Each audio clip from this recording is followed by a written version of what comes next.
Dari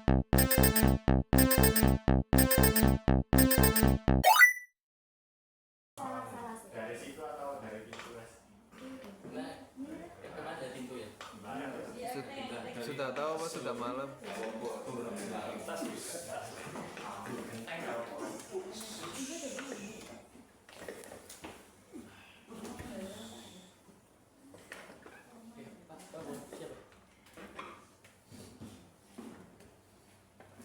Assalamualaikum.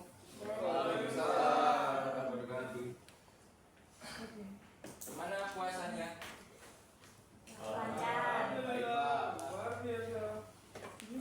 Ada semua kel. Oh boten pak. Soalnya siang ini kan fokusnya. Oke, jadi pada pelajaran sejarah kali ini kita akan mempelajari tentang eskalasi sejarah, eskalasi politik luar negeri di Indonesia itu dalam kajian yang ini. Nah sebelumnya sebagai pembuka, apa ada yang tahu perang dingin itu gimana sih? Belum. Dari kalimatnya perang dingin, salju, perang di gunung, Perang salju. Orangnya diam-diaman Pak saya di asing gitu ya. siap betul. Kul pak. Jadi awal mula perang dingin itu bisa kita lihat kembali itu dari penjarahan Jerman pada tahun 1945, di mana perjanjian damai Jerman ini pada tahun 1945 yang disetujui oleh sekutu atas Inggris, Amerika Serikat dan Uni Soviet itu menimbulkan banyak gejolak. Nah, pertamanya sih memang mereka akur, ya sama kayak tadi akur. Terus kenapa kok perang dingin? Karena memang asing, makanya asing. Ya. Nah, perang itu akhirnya terpecahlah Berlin itu menjadi dua.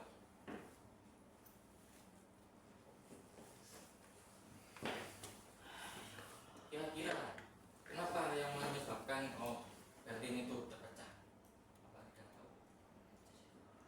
Ketidakadilan. Ketidakadilan bagaimana? Atau Pak saling iri mungkin Pak. Oh, gitu.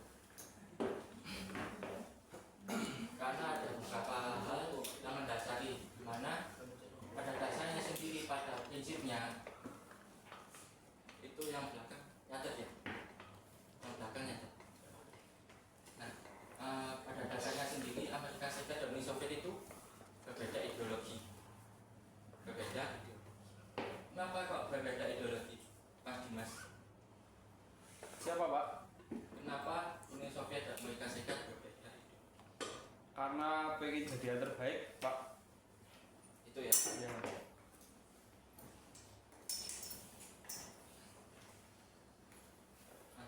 Jadi dalam konstelasi perang dingin sendiri itu akhirnya menjadi pecah dan NATO dan Pakta Warsawa terbentuk. Nah, bagaimana dengan Indonesia? Indonesia proklamasi pada tahun 45 Pak. 1945. Nah, apakah kita langsung merdeka gitu aja atau bagaimana? Tidak. Ada apa dalam setelah proklamasi? Peperangan. Perang apa? Agresi militer. Agresi militer itu berlangsung 2 kali.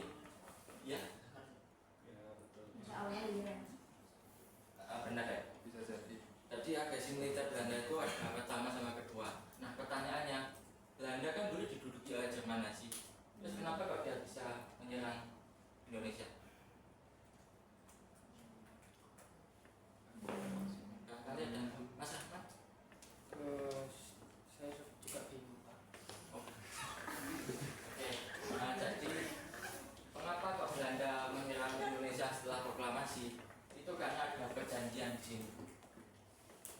Pada saat perang dunia sudah meletus, itu ada terjadi perjanjian bantuan sih istilahnya. Dan Messi, mungkin sini apa? Kebijakan revisi atau doktrin Truman.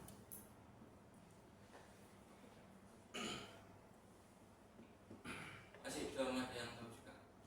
Kebijakannya Soalnya siapa kan itu? diajari di kelas ini juga kan, kelas 12. Iya. Ya kan bapak yang ngajar. Oke, baik. Nah, jadi kenapa Belanda bisa menyerang Indonesia itu karena ada bantuan ini dari Amerika Serikat. Secara otomatis dia melanggar, Amerika Serikat melanggar kenetralannya pada tahun 1910. Dan Kabinet Sukiman sendiri setelah dari tes dan lain-lain, dan Kabinet Sukiman itu sempat menandatangani perjanjian MSA. MSA itu Mutual Security Act atau biasa apa ya, semacam bantuan ekonomi. Nah, bantuan ekonomi ini membuat Indonesia yang pada dasarnya politik dan aktif jadi semakin was-was untuk mendekati blok sekutu barat. Akhirnya setelah lancarnya Kabinet Sukiman, pada aliran Jepang Wijoyo itu ada tiga pilihan. Nah, tiga pilihan ini bisa kita lihat bagaimana Indonesia memandang politik ketika ingin ketemu. Kira-kira ada yang bisa menjelaskan? Masih belum. Oke. Tiga pilihan ini yang pertama yaitu Indonesia bekerja sama dengan Amerika Serikat. Nah, tapi ada dampak-dampaknya seperti Perang Vietnam dan lain-lain. Sehingga pada saat Kabinet Ali Sabah itu dia membuat rekomendasi, jika kita bekerja sama dengan Amerika Serikat, maka kita bisa harus menerima konsekuensinya. Itu juga dengan kerjasama dengan Uni Soviet. Lantas kira-kira apa sih kemudian yang dipikirkan oleh para pemimpin-pemimpin bangsa kita ini? Yaitu adanya ini. Ada yang tahu singkatan ini? Konferensi Asia Afrika. Ya, konferensi Asia Afrika di mana pada akhirnya Indonesia itu lebih suka menjalin kerjasama dengan Asia dan Afrika. Nah, itu juga memiliki satu tujuan yang sama. Kira-kira yang mana, P, Mas Dimas? Apa tujuan dari KA? Tidak tahu, Pak. Tidak tahu. Tidak tahu. Enggak. Nah, KA ini bertujuan untuk sebagai penengah, karena mereka kan imperialis, ya kan? Amerika Serikat imperialis, Insya Allah. sehingga meskipun Uni Soviet menganggap bahasanya dia bukan imperialis dan anti-kolonialis, pada dasarnya mereka tetap sama, yaitu ingin menduduki negara-negara kecil yang merdeka, seperti kita yang hendak direbut mengaruhinya. Nah, sehingga manfaat ini yang pertama yaitu sebagai upaya untuk bagaimana bangsa-bangsa di Asia Afrika itu menjadi dunia ketiga yang netral terhadap perang dingin ini. Sebagaimana juga mereka juga ingin sama-sama ingin merdeka. Nah, kira-kira ada yang pegang HP? Nah, yang pegang HP, silahkan googling apa isi Dasar-Sila dan dibacakan. Dasar-Sila Bandung.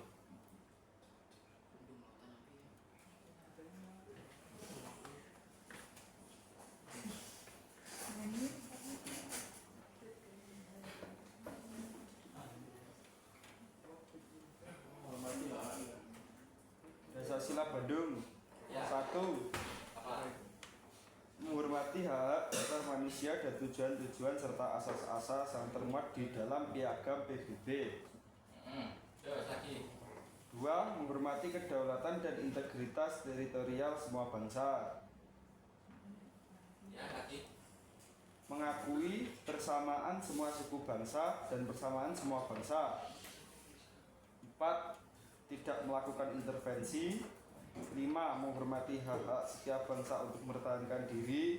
6. Tidak menggunakan peraturan-peraturan dan pertahanan kolektif untuk bertindak bagi kepentingan khusus dari salah satu negara besar.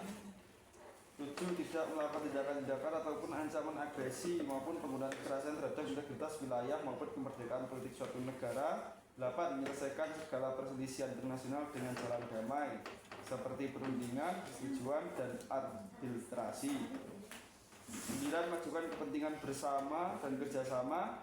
10. Menghormati hukum dan kewajiban-kewajiban internasional. Oke. Apa kesimpulannya? Apa kesimpulannya yang dibacakan oleh Mas Dimas?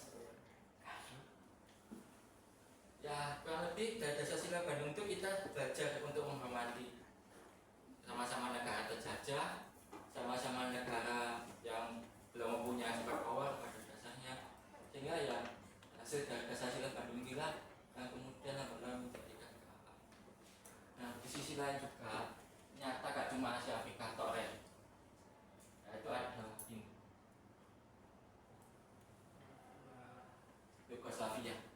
Yugoslavia ini juga dalam di pimpinan Josip Broz Tito itu dia apa ya Pak, kurang lebih dia itu juga kasih dengan kepemimpinan Joseph Stalin yang dinilai terlalu keras. Nah, sehingga hal ini menunjukkan adanya GNB. Bahkan non-blok itu sendiri itu juga bagaimana Indonesia sendiri mengatur supaya negara dunia ini damai. Tak hanya Yugoslavia, tetapi juga Kuba yang akhirnya menjadi mereka Yugoslavia, Indonesia, Kuba, dan India mendirikan GNB ini. Dan tetapi di sisi lain perdamaian ini, jadi ada nggak yang bisa menjelaskan apa yang membuat Indonesia kemudian menjadi tidak netral?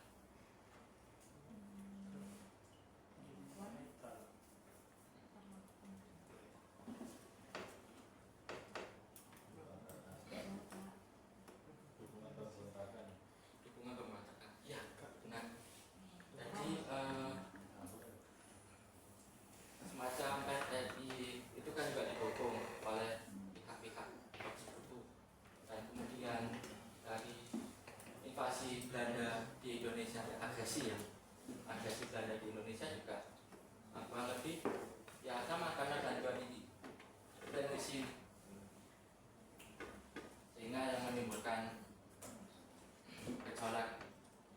Dan di sisi lain juga Indonesia itu juga kerjasama dengan Uni Soviet, terutama dalam pemberian alat-alat tempur.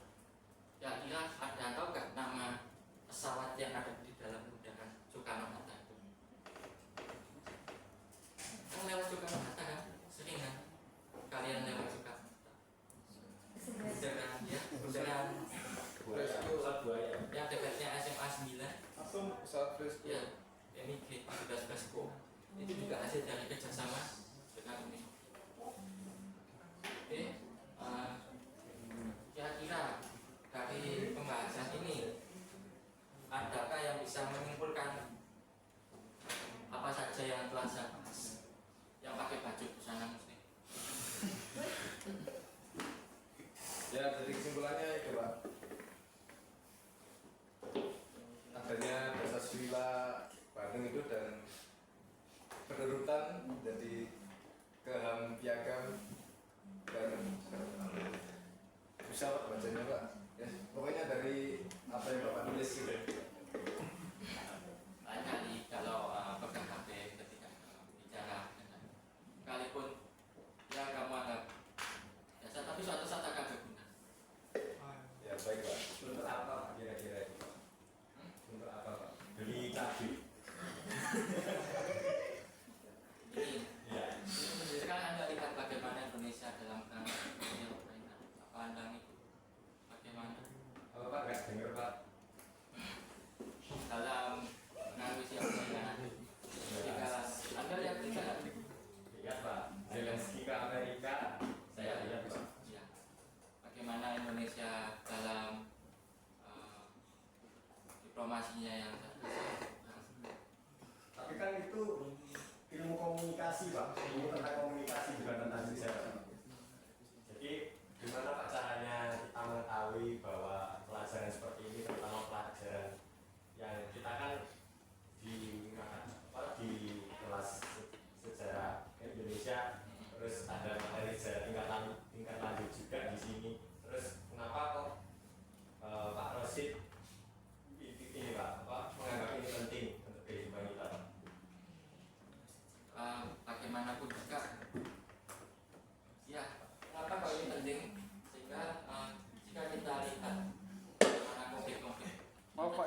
kami tidak kedengaran Pak. Oh ya, bagaimana konflik-konflik di dunia itu banyak sekali yang pro dan kontra, terutama Palestina dan Israel yang sampai saat ini penyelesaiannya pun masih belum. Sehingga penting untuk membaca sejarah supaya tidak mengulangi kesalahan. Karena pun ini nanti ketika demokrasi terpimpin pada dipegang oleh Soekarno, itu juga kurang lebih akhirnya Indonesia condong ke arah komunis yang akhirnya melanggar Pancasila. Sehingga ini penting untuk dibaca supaya tidak ada lagi korban-korban. Ada lagi yang ingin diskusi?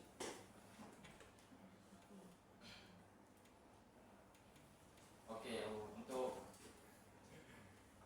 penugasannya saya harap ingin kalian untuk membuat clipping mengenai konstelasi Indonesia pada masa perang dingin. Baik, Kumpulkan kapan Pak? dikumpulkan minggu depan. Nggak bisa kayaknya Pak. Tugasnya banyak nih. Ada tugas matematika, fisika ini juga banyak. Pak, kalau yang mudik gimana Pak? Hah? Oh iya, di sini kan mudik lebaran Pak. Kan lebaran masih jauh. Minggu depan Pak lebaran. Kalau yang puasa gimana Bang? Kan lebaran masih, ya kalian cicil-cicil lah. Baik Pak. Terima kasih.